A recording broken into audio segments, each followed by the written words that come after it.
Frédéric, j'ai une question qui revient tout le temps dans mon équipe. On fait de l'agile ou du cycle en V? Et honnêtement, je ne sais jamais quoi répondre clairement. C'est normal. Beaucoup pensent qu'il y a une bonne méthode universelle, alors qu'en réalité, tout dépend du projet et surtout du contexte dans lequel il se déroule. Ok, reprenons depuis le début. C'est quoi la différence fondamentale entre les deux? Le cycle en V, c'est comme un plan d'architecte. Tu définis tout au début. Besoin, conception, planning, budget. Puis tu construis, tu testes et tu livres. C'est linéaire, séquentiel. Donc on avance étape par étape sans revenir en arrière? Exactement. L'agile, c'est l'inverse. Tu avances par petits morceaux. Tu construis, tu montres, tu ajustes, tu reconstruis. C'est itératif, adaptable. Donc agile égale flexibilité, cycle en V égale stabilité. C'est une bonne première approximation. Mais dis-moi, cycle en V, ça vient de la lettre V, non? Oui, je t'explique. En fait, il existe plusieurs méthodes de type séquentiel. On dit aussi prédictive, j'y reviendrai. La plus utilisée est le cycle en V. Regarde, chaque point de ce schéma figure une étape du projet. Je divise le processus en deux branches et je forme la lettre V. La partie descendante correspond à la conception du produit. Le point le plus bas figure la réalisation des éléments constitutifs et la partie montante représente l'assemblage et les tests. Et ça sert à quoi d'avoir tordu le schéma? Le secret du cycle en V, c'est les lignes horizontales que tu vois apparaître. Elles signifient qu'à chaque étape de la remontée, tu vérifies que ce que tu obtiens est bien conforme à ce qui a été défini lors de la phase descendante. Je comprends mieux, merci. Une autre fois, je t'expliquerai plus en détail le cycle en V avec quelques exemples. Tu dis que le choix dépend du type de projet. Tu peux préciser? Bien sûr, regarde ce schéma. À gauche, c'est le besoin. On dit aussi les exigences. Et à droite, le résultat attendu. On se pose deux questions. Est-ce que les besoins sont stables ou susceptibles d'évoluer? Est-ce que le projet peut être découpé en petits morceaux livrables? Donc si je peux livrer petit à petit et que les besoins risquent de changer.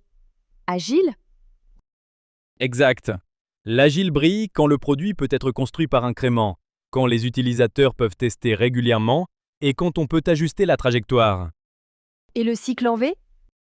Il est parfait quand le projet est difficile à découper, quand tout est très dépendant ou quand la moindre modification coûte très cher. Par exemple, un pont? Oui, tu ne peux pas livrer un bout de pont pour tester. Autre exemple, dans le domaine informatique, un ERP très structurant. Tu parlais aussi du contexte. C'est quoi exactement? Le contexte, c'est tout ce qui entoure le projet. Projet interne ou projet externe, type de contrat, niveau d'incertitude, maturité des équipes, style de gouvernance ou encore contraintes réglementaires. Ça fait beaucoup, hein? Oui, mais on peut simplifier. Le point clé, c'est le type de contrat. Ah oui, ça change tout. Il existe deux types de contrats, en obligation de résultat ou en obligation de moyens. Obligation de résultat.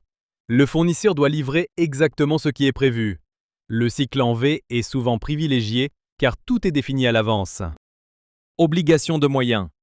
On s'engage à faire de son mieux, mais le périmètre peut évoluer. L'agile est plus adapté car on accepte l'évolution du besoin.